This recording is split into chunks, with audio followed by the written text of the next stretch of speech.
जय जय रघुवीर समर्थ. दशक 9 समास 4 जाणपण निरूपण. श्री गुरुभ्यो नमः. श्रोत्यांनी विचारले, भूतलावर असणाऱ्या लोकांमध्ये एक श्रीमंत, एक गरीब, एक चमकणारे, एक मलिन आहेत.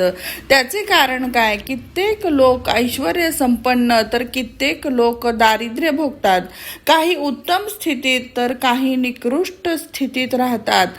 अशी भिन्न परिस्थिती उत्पन्न होण्याचे कारण काय ते सांगा. श्रोते हो, याचे उत्तर ऐका. हे सर्व गुणावरून झाले आहे. पहा बाबा, गुणवंत वैभव भोगतात आणि गुणहीन लोकांना कंगालपणा ठरलेलाच आहे.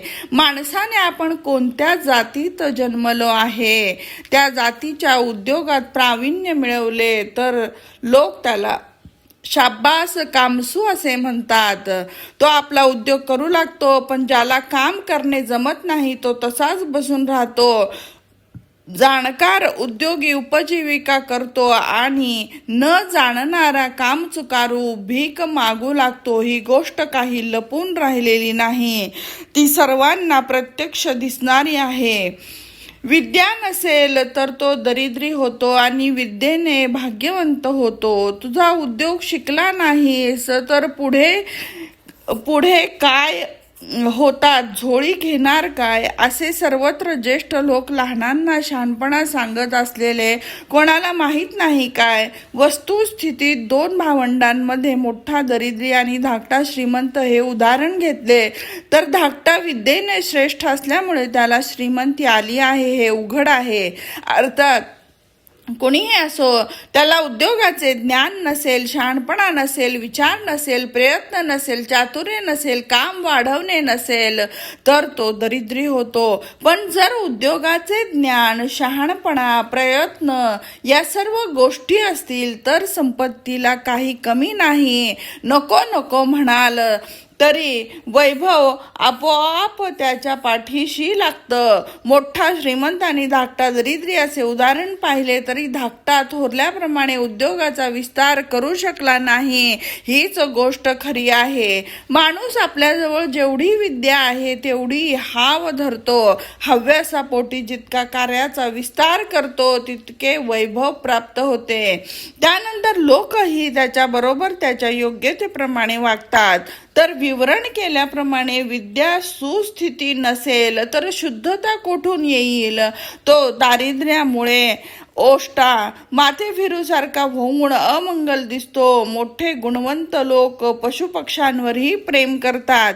अर्थात कोणत्याही गुणहीन प्राण्याचा जन्म निरर्थक आहे एवढेच नव्हे तर गुणाशिवाय श्रेष्ठत्व येत नाही, शक्तीशिवाय विशेषत्व येत नाही आणि कार्यविस्ताराशिवाय वैभव मिळत नाही. उत्तम गुणच भाग्याचे लक्षण आहे. हे लक्षण नसेल तर तो खुळाच म्हणावे. लोकांमध्ये जाणकाराला मान मिळतो. कोणतीही एक विद्या असेल तर तो महत्त्व पावतो. प्रपंचात असो किंवा परमार्थात जो जाणतो तोच मोठा श्रेष्ठ. न जाणणारा तो निरुपयोगी, निरर्थक हे जाणा. कळत नाही म्हणूनच विंचू साप डसतात. न जाणल्यामुळेच प्राणघातक भीती वाटते. न जाणल्यामुळेच कोणतीही काम बिघडते. माहीत नसल्यामुळेच माणसाला महागात पडते. जाणत नाही म्हणून राग येतो आणि जाणत नाही म्हणूनच कोणत्याही गोष्टी फसतात, विसरून जातात. जाणत नाही म्हणून शत्रू जिंकतो. न जाणणारे लोक संकटात पडतात. इतकेच नव्हे तर त्यांचे जीवनच नाश पावून जाते. परमार्थातही लोक आपले खरे हित कशात आहे हे जाणत नसल्यामुळेच ते दुःख भोगतात. ज्ञान प्राप्त करून न घेता अज्ञानीच राहिल्यामुळे ते अधोगतीला जातात. खरं म्हणजे माया ब्रह्म, जीव शिव, सार असार, सत्य असत्य हे नुसते जाणल्याने जन्म मरण खोटे ठरते. निश्चितपणे करता कोण, बंध मोक्ष कोणाला आहेत हे जाणले तर मानवाला मोकळेपणा प्राप्त होतो. सारांश निर्गुण देव आपण कोण, आपले आणि देवाचे एकत्व हे जाणले तर तो मुक्त होतो. जेवढे जेवढे जाणत जाल तेवढे तेवढे विश्वाला ओलांडल्यासारखे होईल. अशा तऱ्हेने जाणण्याने ज्ञानी पुरुषाच्या अहंकाराचे मूळच तुटले जाते. पण न जाणता कोट्यावधी साधने न चुकता केली तरीही त्याने मोक्ष प्राप्त करून घेण्याचा अधिकार प्राप्त होऊ शकत नाही. आम्हाला काय सांगायचे आहे तर माया ब्रह्म ओळखून आपणास आपण जाणल्याने जन्म चुकतो. जाणकार श्रेष्ठ पुरुषाजवळची विज्ञा जाणून घेऊन योग्य वेळी त्याप्रमाणे वर्तन केले तरच अपरिमित संपत्ती वैभव प्राप्त होते. म्हणून जाणणे हे काही सामान्य आहे असे समजू नका. जाणल्यामुळे सर्वांमध्ये मोठेपणा प्राप्त होतो. तेच जर काही जाणले नाही तर सर्व ठिकाणी तुच्छ मानले जाते. लांबून एक पदार्थ पाहून त्याला भूत असे समजणारा अज्ञानी भूत बाधा होऊनच मरून जातो. पण ते सर्व निरर्थक आहे असे जाणकाराला माहीत असते. जाणकार रहस्य जाणतो आणि न जाणणाऱ्याचे नशीबच खोटे असो.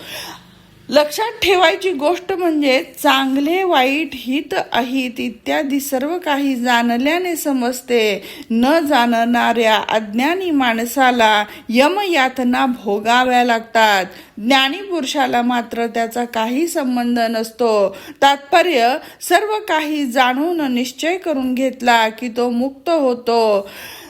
पहाना, जाणून न घेता राजकारणात शिरकाव केला की अपमान होऊन प्राण देण्याचा प्रसंग येतो. ज्ञान नसेल तर कठीण परिस्थितीला सामोरे जावे लागते हे मात्र निश्चित.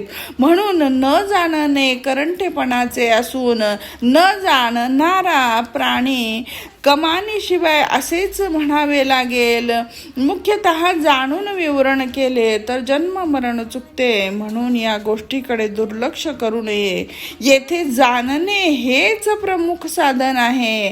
जाणले की मोक्ष प्राप्तीचा सुलभ मार्ग सापडतो. जाणणे हे महत्वाचे आहे हे सर्वांना माहीत असून ही मूर्खांना त्यात काही तथ्य नाही असे वाटते. ते काहीही असो, जाणण्यानेच अलिप्ततेचे मर्म समजते. एका जाणपणाशिवाय जीवाला कोण सोडवू शकणार? कोणतेही कार्य असो ते जाणून घेतल्याशिवाय पूर्णतेला जात नाही. जाणणे म्हणजे जाणपणा आणि न जाणण्याची अवस्था म्हणजे विसर पडणे. यातील कोणती गोष्ट योग्य आहे ते शहाणेच सांगू देत.